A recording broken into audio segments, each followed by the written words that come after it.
大家好，我是土蛇中阿中姑，欢迎大家来收看。客家名录学人今本日来老大家分享嘅主题是乜嘅呢？是看差金學客會嘅第三次，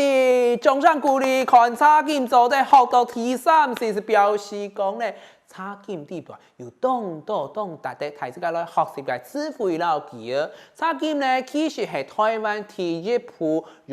用海陸腔做主要語言嘅戲劇啊，頭版就唐詩人腔好多嘛。佢講嘅係乜嘅咧？係1956年代咧，台灣茶米產業創造經濟奇蹟嘅故事哈。基本上我哋對茶經當中咧，讀5隻片段，包含到咧更重要嘅做社家下會用到嘅詞彙，還有嘅種茶家下咧會用到哪啲詞彙，家人土不樣嘅細節會用到嘅詞彙，做生意家下會用到哪啲詞，韓國結婚生活過後，會用按用性嘅角度來看一下，對啦戲劇來轉動一個生活地圖啦。哎喲，你做得來運用嗬。韓國咧看差別家下咧，家啲咧角色嗬做得大呢，你看到茶農啊，還有茶米文化、茶米產業做得帶來台灣嘅經濟奇蹟。所以做得學到冇強量嘅詞彙，像係